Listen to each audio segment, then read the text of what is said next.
Morning, guys. It's Larry at Packmasters Dog Training. I want to talk about a subject here. It's a pretty serious subject, actually, I think, anyway. And it may go on a little long, but it's really important for me to get this out there. When we all do videos and talk about things, we tend to talk about a lot of the good stuff. But sometimes you got to put the bad stuff out there, because I think a lot of times people learn more from that than seeing all the good. And I like to use examples, specific examples of certain cases, because again, people seem to really just grasp it a little better. So the next dog, I'm going to talk about this one particular dog that I'm working with right now. It's a big, powerful Rottweiler mix, and he's got a bite history, human aggression. And I get called in. I come meet the dog for the first time. Apparently the biggest issue with the dog is it's very unpredictable, which makes things a lot worse. So he's not an outwardly aggressive dog where he's constantly trying to attack people. He's very, very unpredictable from what I understand. So I meet the family. I go in the house the first day just to meet the dog. I'm not there to do anything. I spent about an hour and a half there talking to the owners, and in that hour and a half time, I never acknowledged that dog, not one time. He was close to me. He was around me.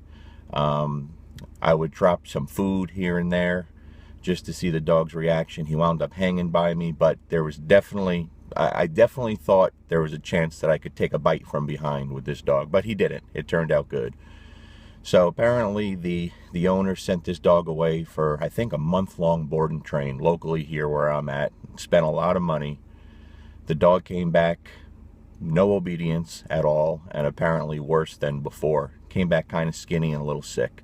So you guys really got to do your homework when you send your dog off to someone, guys. It's really important. All right. So we talked. A couple of vets, I guess, recommended me, but they also recommended euthanasia. They thought the dog should probably be put down because he was so unpredictable.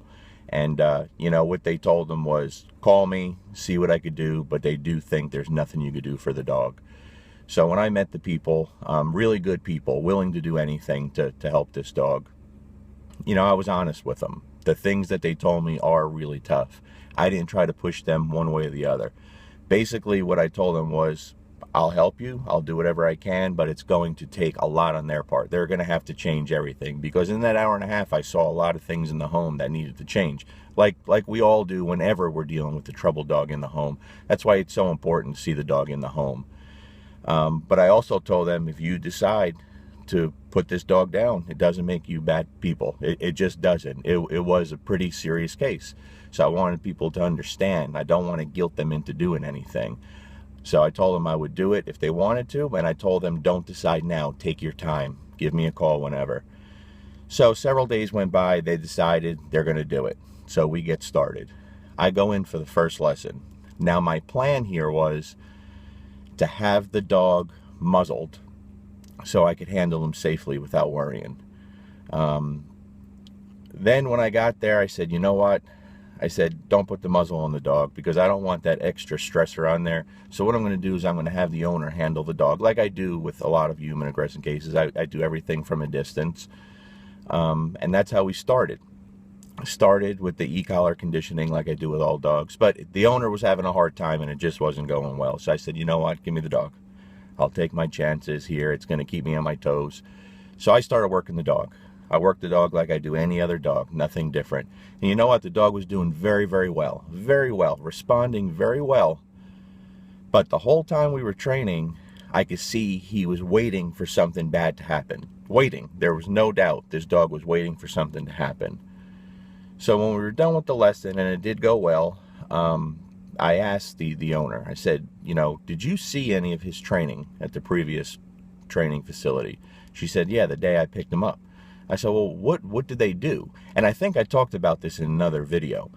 She said, when I picked him up, they put him on a training table. Now, for those of you who don't know what a training table is this round table about 3 feet off the ground that's used in dog sports, a lot of protection sports, with a pole coming out of the middle of the table with a short chain on it so they could chain the dog to the table. And what they do is they use that to put a lot of pressure on the dog so the dog can't escape. It's forced to fight. it's forced to show aggression and bite. So I said, why did they put this dog on that day? This dog shouldn't be on that, period. So what they did was they put an e-collar on the dog. I know for a fact these people have no ability with an e-collar.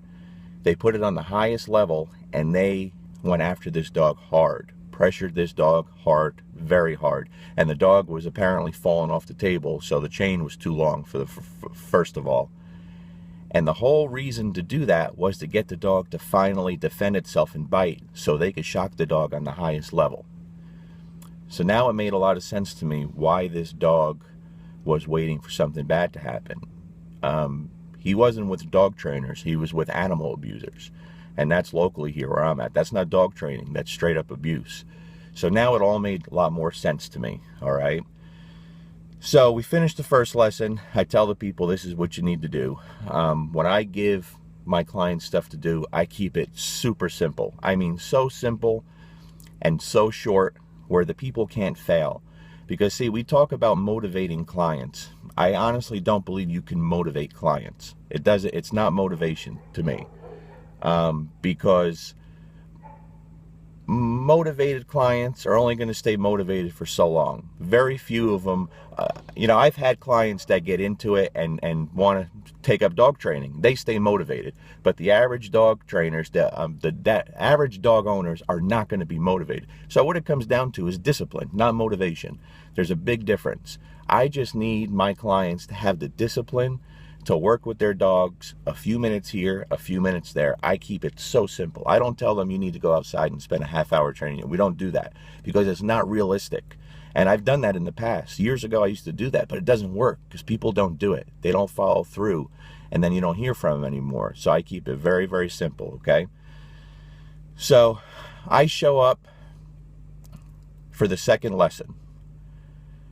They open the door, and there's the dog. Happy as could be, looked like the dog was smiling, tail wagging. He looked like a different dog. Man, I was so happy. I was so impressed with these owners. I said, man, guys, I don't even have to ask you. I know you did what I asked because the dog looked 1,000 times better than I could ever expect him to over that week. So I walk in, and the dog's like visibly happy to see me. I'm like, all right, this is fantastic. I wasn't sure what I was going to do on that day, but I took one of the owners. I said, let's go for a walk. Let's train along the walk. And so we did. We started going for a walk through the neighborhood, and that's when a woman came out of the house with a Yorkie by her side, off leash, and I saw the dog kind of get excited, and he was very reactive to it. And I said, is this normal? He goes, yeah. The owner said, yeah, he always does. Okay, so we stood right there, and we worked through that. We trained right there on the spot, and again, the dog did fantastic. After that, we continued to walk, and passing by people and joggers and walkers and other dogs, and he did fantastic. So the training's going very, very well here. I'm very, very happy. Back to the beginning. Everyone in this house, and this is where I'm telling you my mistake was, everyone in the house was scared of this dog. Everyone who lived in the house was very scared and uncomfortable with this dog, except for one of the kids, 17, 18-year-old kid, who was very tight with the dog, had no fear of the dog, did a lot of things I don't like and don't encourage, a lot of rough play and wrestling and the dog sleeping in the bed with the kid and, a lot of things that I'm really, really hard against. But here's the deal, guys. Sometimes you get tired of being that asshole telling people, no, you can't do this. No, I don't want you doing that. I don't like that. You got to stop that. It gets tiring. Man, it really does. You don't want to be that guy of nothing but negative information. And to be honest, when I go into a home with a troubled dog, and most of the dogs I deal with are trouble, that stuff's created in the home. That's where it's created. Good behavior is created in the home. Bad behavior is created in the home. People don't call me to work on good behavior, So I got tired. I already had these people make so many changes. And at that point, I didn't want to tell them, no, the kid's got to stop all that, because there had never been a problem. When in my head, I didn't like it, and I knew I should tell them, no, you can't do it. So I said, you know what? You guys decide. You make that decision. I don't like it. It's not something I encourage. But if you don't have a problem with it, you decide. All right? There was my mistake. So I don't hear from them. We go another week or two without training. I keep in contact. Everything's going very, very well. And then I get that text. can you give me a call? We had an incident with the dog. That's never good, okay? Here is the incident. The dog is laying by the door, and, you know, I don't allow them to have toys out anymore and bones like they did before. We take all that away. But the dog was chewing on an area rug. So the kid, who doesn't have any fear of the dog and is tight with the dog, calls the dog away from the rug, tells him to leave it, calls him over, and the dog comes over. Does good, right?